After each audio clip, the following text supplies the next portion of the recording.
Bapak Ibu semua. Baik, Assalamualaikum warahmatullahi wabarakatuh. Yang saya hormati Rektor UIN Jakarta, Profesor Asep Saifuddin Jahar,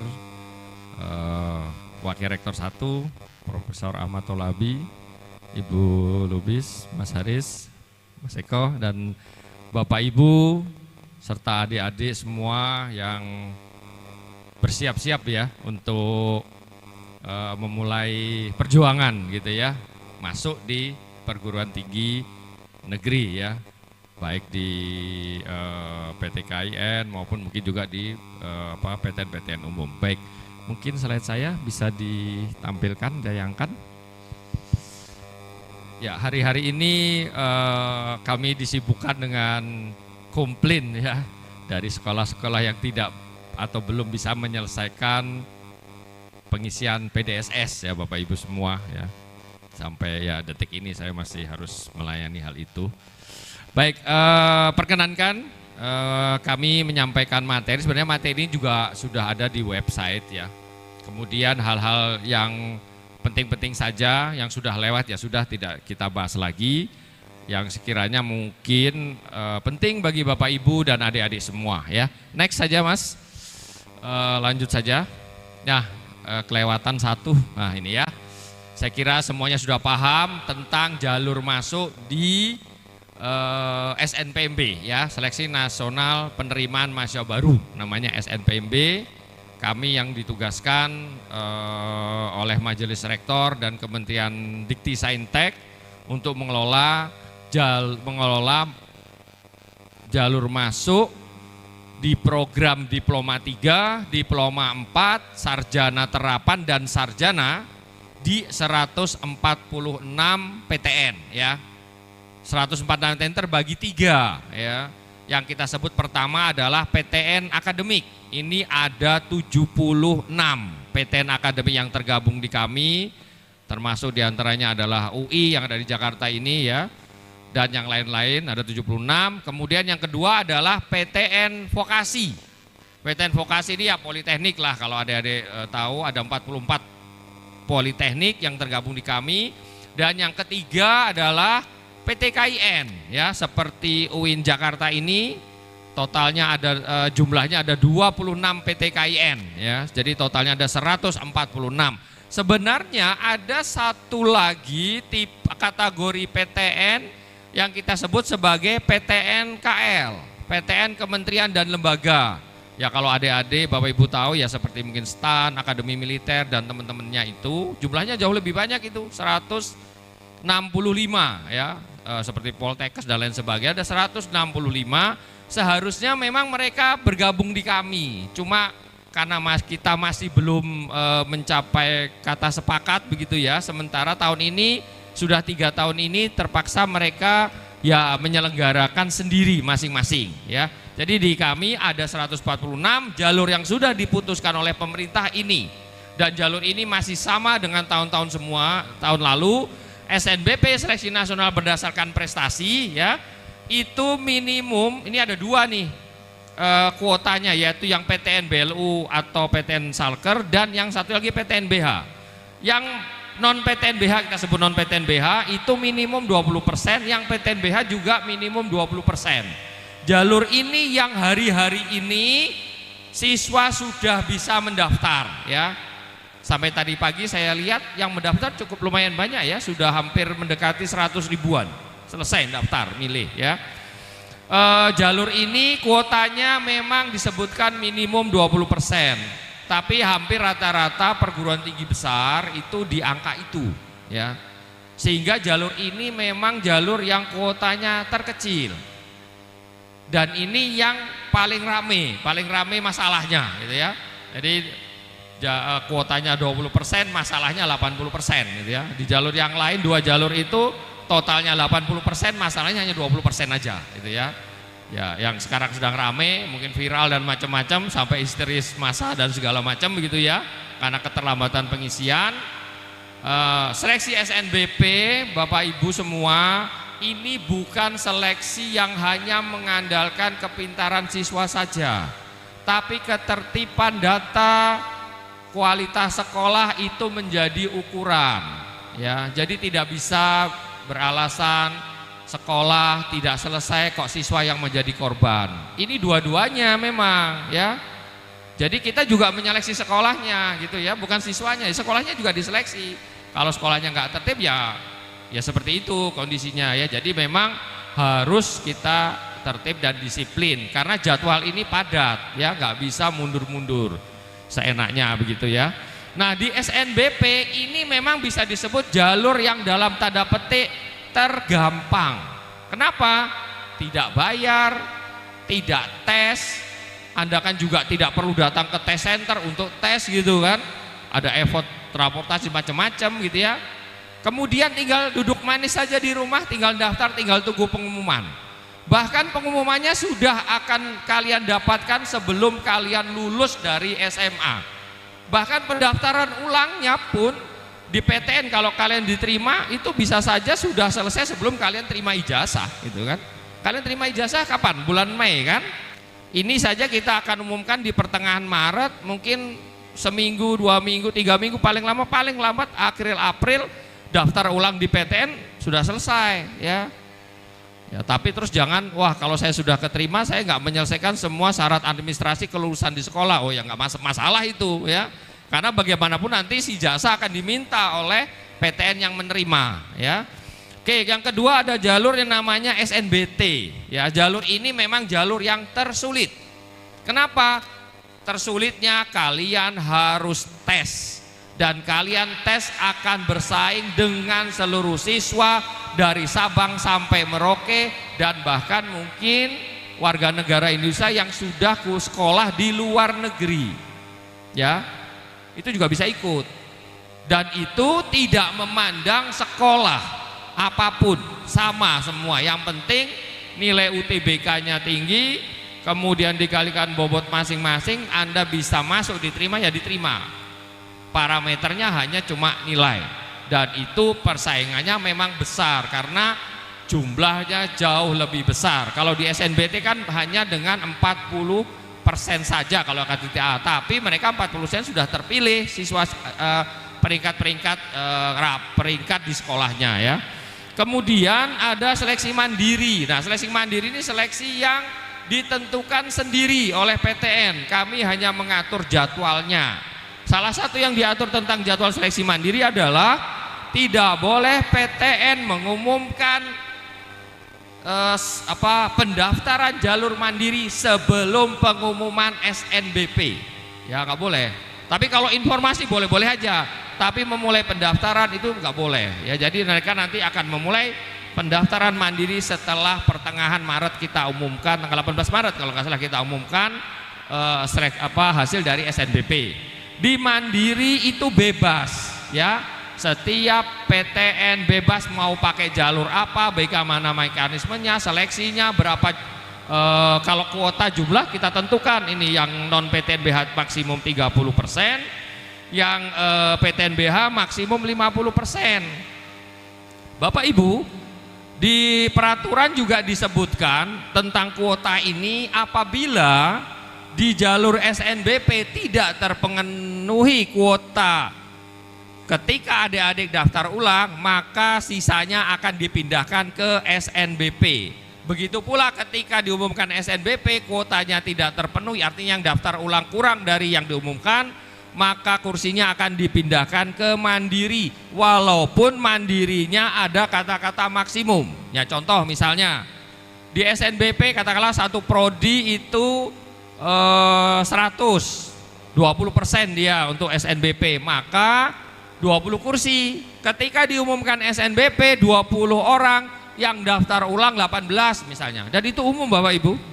Jadi umum kayak gitu itu kondisi seperti itu, sehingga duanya kita pindahkan ke SNBT. Misalnya di SNBT 40 kursi, maka jadi 42.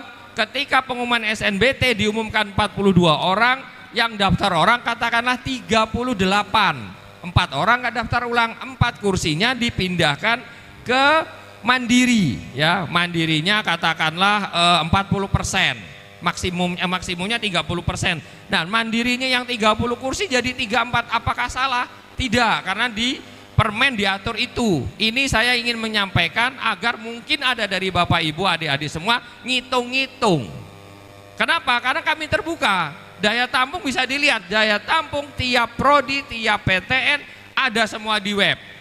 Ya, bisa dihitung-hitung, bisa dilihat daya tampung prodi, misalnya kedokteran di UIN ini yang SNBP berapa, SNBT berapa, mandiri berapa. Terus dilihat ketika diumumkan mungkin ngitung-ngitung bisa, oh diumum, loh kok mandirinya jadi lebih dari yang ada, wah titipan ya. Nah itu kan suka tuduhannya begitu. Ya itu kondisinya. Kenapa begitu? Karena kelakuan kita yang sudah diterima nggak daftar ulang. Ya nanti saya lanjut untuk SNBP apa sanksinya yang gitu ya. Oke lanjut next. Ini yang penting bagi adik-adik yang belum daftar akun, segera daftar akun dan difinalisasikan. Prosesnya daftar akun untuk siswa bagi yang eligible daftar SNBP itu sampai 18 Februari pukul 15.00. Jangan lewat 1 menit adik-adik terlambat. Tidak ada alasan perpanjangan apapun ya seperti yang SNBP sekolah ini. Adik-adik alasan saya jam 12 sudah masuk nih, tanggal 18 jam 12, tapi dari 12 saya masuk masih munyer gak konek baru masuk jam 15 lewat 1 menit, ya tetap terlambat. Tidak ada alasan karena jaringan, gak ada. Kenapa? Teman kalian yang lain bisa selesai, kok kalian gak bisa selesai, kan gitu kan. Jadi jangan mepet-mepet. Sudah adik-adik memang eligible, apalagi yang SNBP eligible kan, ya sudah sekarang saja daftar, tunggu apa lagi gitu kan. Nanti masalah di belakang hari adik-adik menyesal ya, seperti sekolah-sekolah kalian yang terlambat itu kan menyesal melambat-lambatkan ya. Kemudian kalau untuk yang tidak eligible masih bisa sampai 27 Maret ya. Wah ini jadi saya takut ini lihat apa jamnya kurang 10 menit. Ya sudah cepat-cepat. Ya udah next saja ya. Next saja Mas. Ini adalah daya tampung total tahun 2025. D3 program Diploma 3 itu SNBP-nya 16.150 kursi. Di yang 146 sebenarnya enggak 146 karena kalau di UIN itu enggak ada D3. Jadi 120 PTN mungkin kira-kira itu ada 16.150 ya. S1 itu ada 142.000, D4 ada 22.000 ya. Total ya kalau yang SNBT itu totalnya itu ya berapa itu kalau ke bawah ya. Sehingga ini kalau D3 total semua yang akan kita tawarkan kursinya ada 51 ribuan, yang D4 68 ribuan, yang S1 ada 506.000, setengah juta ya. Jadi cukup banyak ya. Oke, lanjut saja. Next. Lanjut. Ini adalah laman yang bisa diakses oleh siapapun karena ada di web ya, untuk mengecek kondisi status sekolah kalian kemarin ketika ngisi PDS. Saya ingin ngasih tahu. Jadi sekolah-sekolah yang kemarin mepet-mepet terlambat baru ngisi di 31 Januari, 30 Januari, yang salah itu ya nggak sekolah saja. Orang tua, siswa, kepala dinas ya ikut bertanggung jawab. Kenapa? Lo bisa ngecek di laman ini. Sekolah ini sudah sampai tahap mana? Ya demonya ya jangan sekarang ini, demonya ya dulu seminggu sebelumnya atau 15 hari sebelumnya belum mulai ngisi, baru sampai tahap finalisasi ya langsung di demo, kok belum ngisi. Lah ini masyarakat protesnya baru di akhir sudah terlambat, sekolah disalahkan. Ya sekolah memang salah, tapi kontrol, pengawasan, pengisian ada di kita semua. Siswa ya ikut terus salah, sudah tahu, bisa dilihat di sini sekolahnya masih tahap itu, ya kok nggak maksa-maksa gitu kan? Ya kan harusnya begitu. Ya kita ada halaman ini dan ini bisa dilihat siapapun untuk mengontrol bersama, dan adik-adik juga bisa melihat sekolah manapun sampai tahap apa gitu ya. Sampai sekarang masih kita buka. Nah, sekarang bisa dilihat mana sekolah-sekolah yang selesai, mana sekolah-sekolah tidak selesai, mana sekolah-sekolah yang memang tidak mau ikut. Ada datanya di situ, yang belum mengisi itu belum, memang nggak niat, kan banyak juga. Karena SNBP sekali lagi itu bukan kewajiban, semuanya opsional. Boleh ikut nggak apa-apa gitu kan, nggak masalah juga gitu kan. Nah Oke, lanjut next. Ini syarat pendaftar yang SNBP. Saya ingin mengomentari yang nomor paling bawah saja. Yang atas itu biasalah gitu kan ya. Memenuhi persyaratan yang ditentukan oleh masing-masing PTN akademik dan PTN vokasi.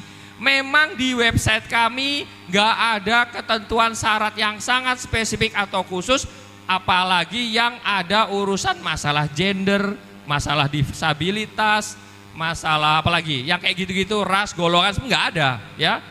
Tetapi secara khusus syarat itu mungkin ada di PTN, di prodi itu. Jadi kalau Anda memilih prodi apa di UIN ini misalnya, maka kunjungi laman UIN, siapa tahu di UIN untuk prodi itu ada syarat khususnya ya. Misalnya syarat tentang buta warna nggak ada, nggak boleh kami menyebutkan buta warna ya. Tahun kemarin ada contoh ini ya, ada anak keterima di prodi kebidanan tapi laki-laki. Nah kan ya nggak boleh gitu kan ya, kami pindah ya, dipindah oleh PTN-nya ya, namanya dipindah ya nggak boleh milih. Nanti alasan saya kan prodi kebidanan, dekat-dekat kedokteran, gak minta kedokteran yang enak gitu kan, ya nggak boleh ya. Nggak boleh gitu. Jadi dibuat modus nanti, saya ini buta warna tapi saya milih saja teknik kimia, kimia MIPA, kan gampang gitu kan, lebih mudah gitu kan. Kan nggak boleh buta warna di sana, sebagian atau seluruhnya. Terus minta pindah apa? Pindahnya minta teknik mesin. Nah, ya kok enak gitu kan. Ya nggak boleh gitu ya. Jadi tolong yang kayak gitu-gitu, seperti saya saran, seperti buta warna, adik-adik tes dulu saja daripada nanti dipindah ya.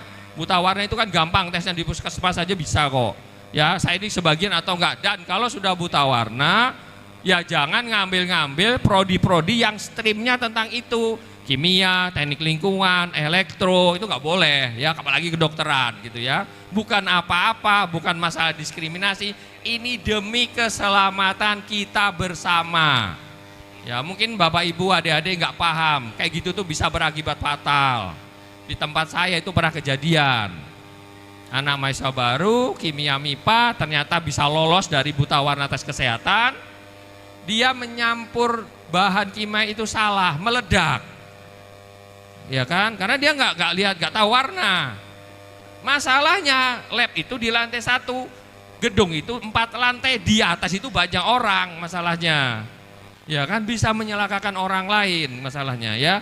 Jadi kayak gitu-gitu tolong diperhatikan. Masalah disabilitas juga dilihat, walaupun kami banyak kok PTN-PTN yang mengakomodasi disabilitas tunanetra, tunadaksa, tuna macam-macam. Tapi cukup dilihat, dicek di prodi pilihan adik-adik apakah ada syarat-syarat tertentu, tolong itu dipatuhi ya. Oke, lanjut. Next. Wah, kurang 3 menit. Pilihan prodi di SNBP. Sekarang jangan milih nih. SNBP itu boleh milih 2 prodi. Ya, sama seperti tahun sebelumnya. Tapi perhatikan syaratnya. Kalau milih 2 prodi, 1 prodi harus berada di PTN yang 1 provinsi dengan sekolah adik-adik. Tapi kami akan bantu. Jadi kalau adik-adik ini kan misalnya UIN ini masuk di provinsi Banten, ya. Tangerang ya, Banten ya, betul ya, Banten ya. Semuanya sih, semua PTN itu semuanya 1, kecuali UI itu masuk dianggap 2 di Jawa Barat dengan di DKI Jakarta ya. Nah, kalau adik sudah memilih UIN gitu ya, sudah salah satu memilih prodi di UIN gitu ya, maka adik-adik juga akan dipandu. Adik-adik masih bisa milih yang lain-lain. Tapi kalau misalnya adik-adik sudah milih pilihan 1 di luar, misalnya sekolah adik-adik di Provinsi Banten, adik sudah memilih 1 di luar Banten, maka prodi-prodi yang muncul yang bisa dipilih pilihan kedua adalah prodi-prodi di PTN yang ada di Banten. Ya, nggak bisa, yang lain sudah nggak muncul. Sudah milih di UI, terus saya mau memilih di Untirta, ya nggak akan muncul Untirta. Yang muncul hanya UIN ini, ya. Semua prodi-prodi, semua PTN yang ada di Banten. Nah, terkait dengan pilihan prodi di SNBP ini, saran saya ya, tolong diperhatikan. Kalau adik-adik memang maunya hanya prodi itu, PTN itu, maka pilih satu saja. Kenapa? Kalau adik-adik ini yang polanya diberikan oleh bimbingan dan medsos, pilihan satu adalah idealisme, passion, macam-macam bla bla bla. Pilihan dua yang kira-kira keterima. Kalau adik-adik pakai cara itu keterima di pilihan kedua, maka adik-adik sudah mati hanya bisa diterima di kedua itu. Adik-adik tidak akan bisa daftar di UTBK, artinya tidak bisa ikut seleksi SNBT, tidak bisa daftar di Mandiri, tahun depan adik-adik juga tidak bisa ikut UTBK, tidak bisa Mandiri, tahun depannya lagi di 2027 adik-adik juga tidak bisa daftar UTBK dan Mandiri. Jadi pilihannya hanya diambil. Tapi kalau adik-adik hanya milih satu, kemudian tidak diterima, adik-adik masih bisa coba di UTBK, ya kan, di SNBT, bisa coba di Mandiri, nggak keterima juga tahun depan, tahun 2026 masih bisa dicoba di SNBT, masih bisa coba di Mandiri, nggak keterima juga tahun depannya lagi di 2027 masih bisa di SNBT, masih bisa di Mandiri, masih ada 6 kesempatan ya. Jadi kalau memang adik mau milih dua, pilihan satu kedokteran, pilihan dua ya kedokteran. Nggak keterima, nggak apa-apa, masih ada kesempatan. Tapi begitu keterima ya harus diambil. Kalau dua-duanya kedokteran, adik-adik kan tidak akan protes, tidak akan mengelak. Ya Pak, tapi saya maunya pengen kedokteran, mana misalnya kedokteran sini, kedokteran UIN gitu kan. Pengennya hanya itu, ini saya kedokteran lain saya nggak kepingin. Sekarang saya tanya, adik-adik itu kalau ke dokter, ya tanya sama perawat, ini dokternya lulusan mana? Oh lulusan PTN ini, nggak jadi berobat gitu. Enggak kan, lah kok percaya? Ya itu gitu ya. Jadi kalau sudah terima ke situ, ya sudah. Makanya adik-adik pilihan prodi pastikan. Ini juga aneh, ada anak pilihan satu teknik mesin, pilihan dua kimia MIPA. Aneh, nggak jelas ini menurut. Itu kan stream yang berbeda. Ya kan, ya kalau teknik mesin pilihan satu, kedua ya otomotif lah gitu kan, masuk gitu loh ya. Ya gitu ya. Oke. Kemudian ada portofolio di sebelah. Kalau prodi-prodinya ada seni dan olahraga, adik-adik harus mengunggah portofolio. Sekarang bisa dilihat portofolionya apa saja, untuk prodi apa saja. Dan yang saya tekankan di sini, jangan sekali-kali menggunakan ChatGPT atau AI generatif apapun, ya, untuk membuat portofolio karena pasti ketahuan, ya. Dan sebaiknya kalau misalnya di SNBP memilih prodi misalnya seni musik, mengunggah porto seni musik, gak keterima, di SNBT memang boleh menggunakan portofolio waktu SNBP, tapi mbok yao gitu misalnya, mbok yao dipikir di SNBP saja dengan porto itu aja gak keterima, apalagi di SNBT. Ya diperbaiki portofolionya maksud saya gitu loh ya. Gitu ya, gak apa-apa kalau males buat lagi ya silakan dinalar sendiri gitu, kira-kira ya gak akan keterima juga gitu ya. Karena di SMP lebih ketat lagi, orangnya lebih banyak lagi yang ikut perang, bukan hanya yang 2025, 2024 dan 2023 juga menjadi pesaing adik-adik, dia pasti lebih ahli lagi gitu kan. Nah itu ya tentang portofolio. Lanjut next. Ini sudah habis waktunya, gimana ini ya? Boleh Bapak dipersilahkan. Oh ya, kita apa-apa. Baik. Berikan paparan 10 menit lagi. Ini kayak menarik banget soalnya Pak informasinya. Ini statistik pendaftar sampai tadi pukul 8.27 ya. Sempat saya paling akhir ini tadi saya ambil. Yang sudah daftar ini ya. Ini yang sekarang daftar SNBP. Yang tengah sekolah itu yang sudah finalisasi tahap pertama itu sampai 25.000 ya, kita lihat saja. Jadi sekolah yang ikut bertanding di SNBP 2025 adalah yang bawah. Sampai finalisasi nilai itu ada 21.072 sekolah. Ini sudah naik, tahun lalu itu 19.000 berapa gitu. Naik jumlah sekolahnya. Yang di dalam kurung adalah jumlah sekolah yang menggunakan e-raport, ada 1.124. Nah yang kanan ini pesaing kalian di SNBP 2025, yang paling bawah 909.007, itu adalah siswa yang calon pendaftar SNBP ya, tapi biasanya nggak akan daftar semua, biasanya ada yang nggak daftar biasanya gitu ya. Yang 63.000 adalah siswa yang menggunakan e-rapot. Jadi pesaing kalian ada 909.007, itu sudah naik 60 ribuan dari tahun lalu, tambah banyak sekarang ya. Oke, next, lanjut saja. Lanjut. Nah, ini adalah sebaran siswa diterima di SNBP ya, dari mulai tahun 2022, 2003 dan 2004 kemarin berdasarkan peringkat. Ini ada di web, sudah ada sejak Januari awal ya, ada, dilihat, dibaca aja, di-download, ada. Saya ingin cerita ya. Yang ranking, jadi gini, mereka yang di sekolah rankingnya adalah 35% sampai 40%, itu ranking bawah, ternyata masih ada sekitar 8,66% yang keterima. Begitu. Artinya apa? Walaupun ranking bawah memang masih ada keterima, memang dia diterima di prodi-prodi yang non kompetitif. Kami bilangnya non kompetitif ya, kompetitif dan non kompetitif. Jadi jangan heran, lu itu kok ranking 30, ranking 40 kok keterima ya, kami yang ranking 10 kok gak keterima. Dia mungkin memilih prodi-prodi yang non kompetitif ya. Jadi ada persebaran seperti itu, yang di atas peringkatnya sampai 5%, di tahun 2004 ada 19% saja yang keterima sampai ke bawah. Tergantung pilihan prodinya, cerdiknya, tapi pilihan prodinya jangan asal keterima. Oh, pokoknya pengen keterima sembarang sajalah apa gitu. Tapi setelah itu kalau sudah keterima SNBP tadi tidak bisa ikut apapun lagi. Terus kemudian kalian nggak cocok, ya sudah kalian keluar, ya kalian nggak bisa daftar dimanapun juga kecuali swasta gitu loh. Ya, jadi tetap harus diperhatikan itu. Ya, ini saya cuma ingin gambarkan bahwa ternyata distribusinya masih ada peringkat-peringkat bawah juga yang keterima. Ya, lanjut, next. Nah, ini saya mau cerita ya. Yang bawah saja, yang biru. Ini penting untuk siswa dan penting untuk sekolah. Sekolah dulu ya.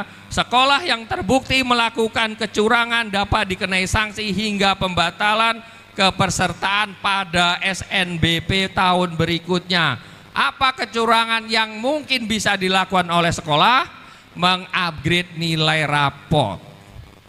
Ya kan sudah bukan rahasia ya, nilai rapot itu ada rapot 1, rapot 2, rapot 3 gitu ya, sesuai dengan untuk kebutuhannya. Kenapa salah satu alasan kok terlambat sekolah-sekolah mengisi PDSS? Alasan terbanyak karena masih menunggu-nunggu sehingga nilai rapot jadi. Aneh ya, rapot semester 5 saja itu kan dibagikan di Desember. Lah ini mau menunggu mulai rapot jadi mulai semester sampai 5. Jadi di akhir-akhirkan. Berarti kan memang sengaja mau memodifikasi gitu kan ceritanya kan. Nah, itulah mengapa tahun ini kami memulai menggunakan e-rapot. Supaya apa? Supaya rapot itu tidak diubah-ubah. Ya, karena dari tahun 2019 ada edaran sekolah harus mengentrikan rapot di e-rapot, tapi sampai tahun 2025 yang sudah mengentrikannya 1% aja nggak ada. Tertib. Ya. Ada di entry di rapot tapi e-rapot internal masing-masing. Alasannya apa? Ya alasannya biar bisa diubah-ubah kan masalahnya kan. Karena kalau sudah dientrikan di rapot di sinkron, begitu semester 1 entrikan langsung dikunci, gak bisa diubah. Semester 2 dientrikan gak bisa diubah. Karena itu kami mendorong mulai tahun ini yang menggunakan e-rapot biar semangat dikasih tambahan 5% kuota yang boleh daftar. Dan saya sampaikan kepada semua sekolah mulai semester depan, mulai semester ini ya, tolong tertib menggunakan e-rapot karena bukan tidak mungkin 3 tahun lagi kami akan mensyaratkan harus pakai e-rapot sehingga tidak ada acara ngentri-ngentri nilai PDSS lagi. Kalau pada saat kami terapkan ternyata kalian tidak punya data di rapot, tidak bisa ikut SNBP ya. Harus tertib ini supaya nggak ada yang curang ya, jadi fair sehingga ini tidak kena. Kemudian kalau misalnya ditemukan ada siswa ketika diterima ya, kemudian daftar ulang rapot yang dia bawa tidak sama nilainya dengan yang ada di database PDSS kami, maka siswa itu bisa dibatalkan kelulusannya di SNBP. Kalau batal saja nggak masalah. Masalahnya begitu siswa sudah diterima di SNBP, maka daftar ulang atau tidak ulang, dibatalkan atau tidak dibatalkan, yang bersangkutan sudah tidak bisa ikut UTBK dan mandiri selamanya. Ya, sudah dibatalkan, nggak bisa, nggak dibatalkan, nggak jadi keterima dan tidak bisa ikut jalur selanjutnya sampai kapanpun. Ini yang sebenarnya malah kiamatnya, penyesalan seumur hidupnya. Apakah ada Pak yang seperti itu? Ada. 3 PTN, saya sebutkan saja, UNRI, UNUT, UBT, tahun kemarin mengirimkan surat ke kami, sekian ratus, 111-an kami batalkan. Dan anak-anak itu tidak jadi diterima, tidak bisa ikut UTBK, tidak ikut bis mandiri sampai kapanpun. Ya, banyak. Dan masih ada ternyata PTN-PTN lain yang juga mensinyalir seperti itu, tapi masih dimaafkan. Tapi hati-hati, kita mulai tahun ini dan selanjutnya mungkin tidak ada maaf gitu loh. Ya, maka hati-hati. Dan kemarin sekolah-sekolah yang sudah menyelesaikan PDSS dan masuk dalam daftar yang memang bisa siswanya mendaftar SNBP, maka harus berhati-hati dan pastikan, sebenarnya harusnya kemarin sebelum penutupan, pastikan sebenarnya harus ada mekanisme sekolah mengeprint semua isian yang sudah tampil di akunnya, diberikan kepada siswa dan orang tua, suruh bawa pulang, suruh cek dengan rapot yang sudah dia punya. Tanda tangan bersama, rapot kita adalah seperti ini. Jangan sampai nanti ketika siswa itu diterima daftar ulang beda. Tanggung jawab ada di bersama. Kalau kemarin sekolah tidak melakukan itu, berarti sekolah yang akan bertanggung jawab jadinya gitu. Kira-kira gitu kan ya. Nah, maka sekarang pastikan saja, entah gimana caranya, pokoknya harus sama gitulah. Tuh ya. Ya. Nah, yang siswa dinyatakan oleh SNBP dan terbukti melakukan kecurangan, ya termasuk tadi, ya termasuk misalnya di ngambil prodi seni dan olahraga, curang pakai ChatGPT bisa loh. Misalnya seni rupa itu kan yang paling mungkin pakai GPT. Soal instruksi yang diminta untuk membuat portofolio, tinggal kalian masukkan ChatGPT, keluar gambarnya. Bagus banget. Kalian pakai itu, kalian keterima, kalian ketahuan, kalian akan kena yang dibatalkan dan kalian gak bisa ikut SNBT dan gak bisa ikut mandiri sampai kapanpun. Dan itu bukan hanya di kami, bagi PTS yang jalur masuknya menggunakan nilai UTBK, kalian juga gak bisa daftar karena kalian gak punya nilai UTBK. Bagi Kementerian Prodi PTN KL yang juga menggunakan nilai UTBK, kalian juga gak bisa ikut. Tuh loh. Nah, ini yang bahaya, makanya tolong berhati-hati di SNBP ini ya. Oke, yang kanan itu adalah mekanisme seleksi. Jadi seleksinya itu 2 tahap. Seleksi pilihan pertama dulu kami berikan data ini loh yang milih prodi pada pilihan pertama di tempat Bapak Ibu. Kami sampaikan kepada para pimpinan perguruan tinggi.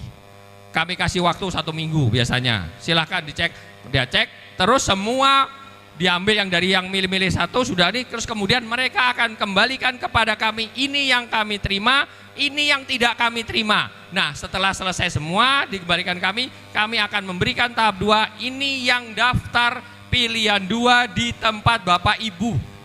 Ada PTN yang bilang stop, kami tidak mau terima, kami cukup yang pilihan 1 saja. Ya ini PTN nggak mau diduakan ini ya. Nah itu ya itu. Tapi ada PTN yang masih melihat sehingga masuk. Tapi memang data statistik buktikan di kami bahwa kebanyakan untuk SNBP yang diterima hampir 80% itu di pilihan 1 ya. Pilihan 2 masih ada ya. Itu ya. Oke. Next saja. Wah sudah 2 kali. Ini nah yang tugas sekolah sudah selesai, yang kuning, yang hijau. Yang biru ini adalah tugas adik-adik. Sekarang melakukan pendaftaran dan jangan terlambat. Nah itu saja ya, lanjut. Next, ini jadwal penting, lanjut saja. Oh ya sebentar, nomor 8. Jangan sampai Anda lupa mengunduh kartu peserta SNBP. Mengunduh kartu itu gampang, semenit 2 menit jadi dan disimpan dengan nggak harus satu file. Itu kan namanya file, bisa 10 file, di copy banyak nggak apa-apa. Tapi kalau kalian nggak punya kartu peserta, ketika kalian daftar ulang kalian akan dibatalkan. Nah kalau dibatalkan berlaku yang tadi sebutkan tadi efek konsekuensinya tadi ya. Hanya cuma masalah ini ya. Lanjut, next. Tentang SNBT ini cepat saja, lanjut saja. Ini yang penting adalah yang nomor 1 di peserta. Lulusan SMK, nomor 2. Lulusan paket C tahun 2023, 2024, 2025 dengan umur maksimal 25 tahun. Ini jangan coba-coba melakukan cheat. Ini ada celah di sini. Saya kasih tahu celahnya. Lulus SMA itu umur berapa sih rata-rata? 18, 19. Kalau katakanlah umur 19 tahun depan kan masih bisa ikut umur 20. Tahun depannya lagi masih bisa ikut kan umur 21. Setelah 21 kan habis. 3 kali toh.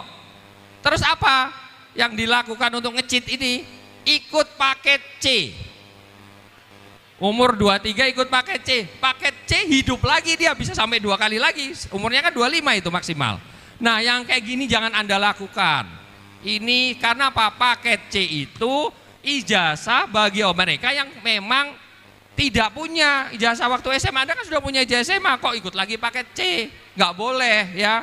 Kenapa umur ini tetap 25? Karena saudara-saudara kita di daerah lain itu ada umurnya yang jauh lebih tua gitu loh daripada rata-rata anak SMA di sini gitu loh. Ya jangan dimanfaatkan. Tahun kemarin ada 20-an sekian yang begitu. Ya ini juga akan ketahuan ya. Ya kan kalian muka kalian, data kalian tahun-tahun kemarin kan ada. Nama ada, tanggal lahir sama, nama sama, tanggal lahir sama, dan status lainnya sama. Ya kita anggap seperti orang sama, diliput sama semua. Ya sudah, berarti Anda bisa dibat. Tolong ini celah ini jangan dimanfaatkan. Kemudian yang nomor 4 ketentuan umum, semua siswa yang telah dinyatakan lulus seleksi jalur SNBP 2025 sekarang, tahun kemarin 2024 dan tahun kemarin 2023 tidak bisa mengikuti SNBT. Ya, ini yang berubah. Tahun ini kami hanya menyelenggarakan 10 hari, 20 sesi. Tahun lalu 7 hari, ada jeda 7 hari, ada 2 gelombang. Sekarang 1 gelombang dan 10 hari langsung. Jadi cuma ada 20 sesi. Adik-adik yang berada di wilayah Jakarta dan sekitarnya akan terdaftarnya nanti ini aja, hari ini jam sekian. Kenapa? Ya supaya ngumpul dapatnya di tempat yang ini. Gak bisa.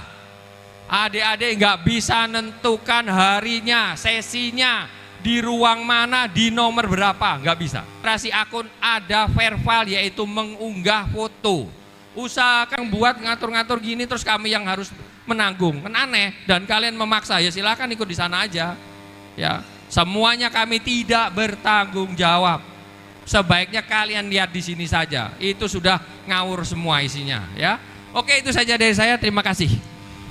Terima kasih untuk Pak ya. Pasti akan banyak diskusi. Kita akan lanjut nanti di sesi Q&A.